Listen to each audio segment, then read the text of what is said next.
नमस्कार दोस्तों। Donald Trump ने वेनेजुएला पर कब्जा करके जो दुनिया में अशांति फैलाई है उसका नमूना देखने को मिल रहा है। पूरी दुनिया इस वक्त तीसरे विश्व युद्ध के साए में जी रही है। यह वीडियो यही बताता है कि किस तरीके से सभी देश लगातार हथियारों के जखीरा का वीडियो जारी करके चेतावनी दे रहे हैं कि अगर अमेरिका नहीं संभला तो वह दिन दूर नहीं जब अमेरिका परमाणु बम की चपेट में आ जाएगा। चीन और रूस ने खुली धमकी दी है कि अगर अमेरिका युद्ध चाहता है तो उसे युद्ध मिलेगा, अगर वह व्यापार चाहता है तो उसके साथ व्यापार होगा। इतनी खुली चेतावनी के बाद अमेरिका पूरी तरह से भड़क गया है और अपने आसपास के पड़ोसी देशों को भड़का रहा है। समुद्र के मार्ग से जो व्यापार होता है, अगर समुद्र में जहां पर भी तेल टैंकर आ रहे हैं उन तेल टैंकरों पर अमेरिका कब्जा कर ले रहा है। इस बात को लेकर रूस और चीन काफी नाराजगी जाहिर की है। वही डोनाल्ड ट्रंप ने एक बार फिर भारत को धमकी दी है कि अगर प्रधानमंत्री मोदी रूस से तेल खरीदना बंद नहीं करते हैं तो भारत के ऊपर 500% की टैरिफ ठोक दी जाएगी। इतनी खुली धमकी के बाद प्रधानमंत्री नरेंद्र मोदी अभी तक अपनी चुप्पी नहीं तोड़ पाए हैं। लगातार डोनाल्ड ट्रंप भारत के ऊपर हमला कर रहा है मगर प्रधानमंत्री चुप्पी पर चुप्पी साधे हुए हैं। वही ईरान से सबसे बड़ी खबर सामने आ रही है। दरअसल पिछले 18 दिन से ईरान की जनता खामनेई सरकार के खिलाफ रोडों पर उतर आई है और भारी भरकम प्रोटेस्ट कर रही है। इस हिंसक प्रदर्शन में अमेरिका और इजराइल खुलेआम सपोर्ट कर रहे हैं कि खामनेई सरकार को उखाड़ फेंकने का इससे बढ़िया मौका नहीं मिलने वाला है। खामनेई को उखाड़ फेंकने के लिए इजराइल के जासूस इस भीड़ में घुस गए हैं और प्रोटेस्टर में भारी बवाल खड़ा कर रहे हैं और प्रोटेस्टर को उग्र प्रदर्शन करने की उकसा रहे हैं। इजराइल के राष्ट्रपति बेंजामिन नेतन्याहू ने ईरान की जनता को धन्यवाद किया है कि ईरान में तख्तापलट होने की संभावना तेज हो गई है।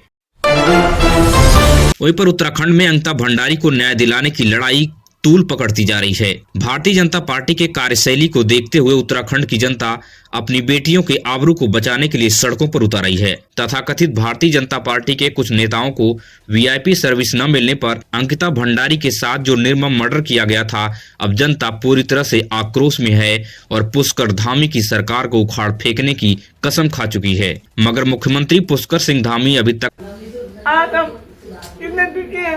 अब तो अपनी बात नहीं सकते क्योंकि मुझे उसको तेरा याद आता था। मैं बोल भी नहीं पाती, मुझे बोलने से नहीं आता। हम आपको सलाम करते हैं। आपने वहीं उत्तर प्रदेश के कानपुर से हैरान करने वाला मामला सामने आ रहा है। दरअसल कानपुर की एक 14 साल की बच्ची घर से जैसे ही बाहर निकली वैसे ही कानपुर का दरोगा अमित कुमार मौर्य और यूट्यूबर शिवरन यादव ने बच्ची को खींचकर स्कॉर्पियो में बैठा लेते हैं और 2 घंटे तक सड़कों पर घुमाते रहते हैं और बारी बारी से उसके साथ रेप करते हैं। जब तक 14 वर्षीय बच्ची बेहोश नहीं हो जाती है तब तक उसको नहीं छोड़ते हैं। आए दिन उत्तर प्रदेश से शर्मसार करने की घटनाएं सामने आ रही हैं, मगर योगी आदित्यनाथ की जीरो टॉलरेंस की कानून व्यवस्था दम तोड़ चुकी है। अमित शाह का बेटियों के लिए दिया गया ज्ञान इस समय वायरल है, जिस कोई घटना मेरे साथ था, कोई घटना नहीं की है, इसके साक्षी और अगर मैंने गलत किया मुझे फांसी दी जाए। हम निर्दोष है सर, हम निर्दोष है सर, बिल्कुल निर्दोष है सर। हमको फांसी दी जाए अगर हम गलत किया हो। हमारा 16 साल की बच्ची गहने लाकर स्कूटी पर रात को 12 बजे भी यूपी की सड़कों पर निकल सकती है, कोई डर का।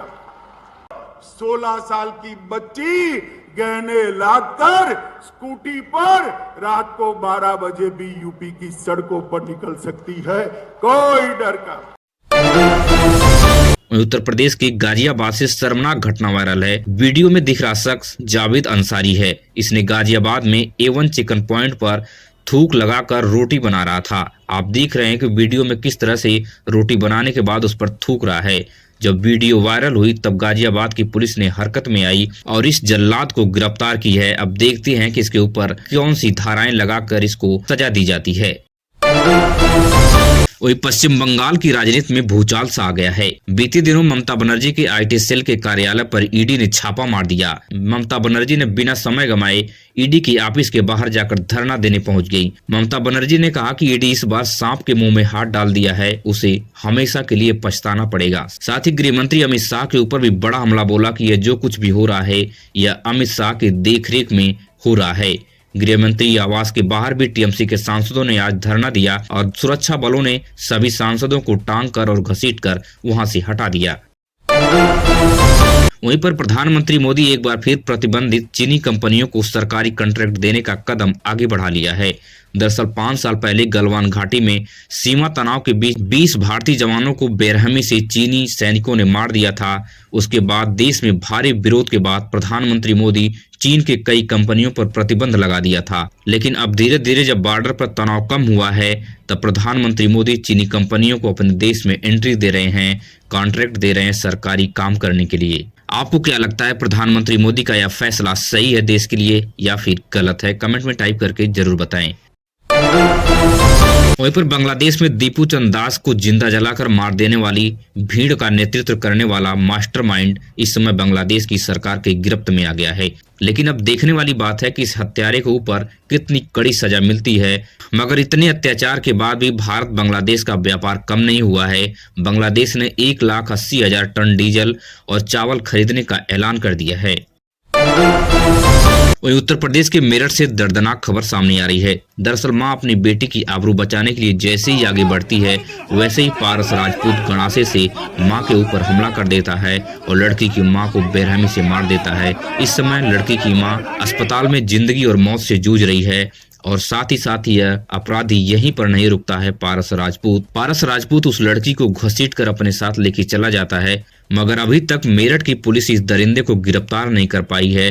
काफी भारी भरकम विरोध के बाद समाजवादी पार्टी के नेता अतुल प्रधान भी यहां पर पहुंचे हैं, लेकिन प्रशासन किस प्रकार से रोकने की कोशिश कर रहा है आप वीडियो को देख के खुद ही समझ सकते हैं। आज उत्तर प्रदेश में लगातार कई मामले सामने आए हैं। योगी आदित्यनाथ की कानून व्यवस्था के ऊपर बड़े सवाल खड़े हुए हैं। अखिलेश यादव ने बड़ा हमला बोला योगी आदित्यनाथ के ऊपर कि योगी आदित्यनाथ की जीरो टॉलरेंस की जो नीति है पूरी तरह से दम तोड़ चुकी है और अपराधियों में कानून का जो खौफ है वह खत्म हो चुका है। अपराधियों के जो है हौसले बुलंद हैं।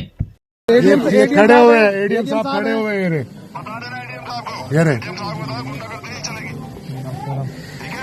हमने देखा 2-2 दिन रात रख के बैठे रहते वहाँ। भाई अपना चले नीचे। हमने देखा वहाँ से चंदूली में, हमने देखा उधर पीछे कर ले एक बार क्या और पट्टा भी देते हैं उस परिवार को, ब्राह्मण परिवार को एक पट्टा भी देते हैं और 1 करोड़ रुपए मुआवजा भी देते हैं। हम भी तो इंसान है, ठीक है? कोई गुंडागर्दी कोई करेगा वरना तो बहुत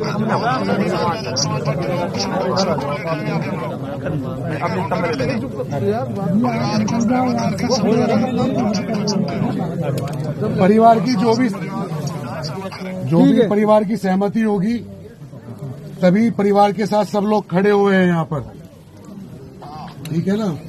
और जितने लिखित में कोई चीजें नहीं होगी भैया, इतने ये लोग कुछ नहीं करेंगे, ठीक है? सारी परिवार को सहमत करे, ठीक है? लिखित में कराते हैं, सम्मान पूर्वक होगा। माँ है हमारी, बिल्कुल माँ है, ये ध्यान रखे प्रशासन। माँ है हमारी, सारे पुलिस के लोग एडमिशन लोग ध्यान रखे, माँ है हमारी। उसने जन्म नहीं दिया भले, लेकिन माँ है हमारी, बिल्कुल, ठीक है? एक हाथ रास्ता वो देख चुके, दोबारा नहीं करने देंगे किसी को, क्यों जला दे उठा के। और गुंडागर्दी करने मनो करके देख ले, बिल्कुल राजनीति पीछे, पहले माँ के सम्मान की रक्षा करेंगे। बिल्कुल बिल्कुल बिल्कुल, ठीक है भैया, ठीक है। जय भीम, जय भीम भैया।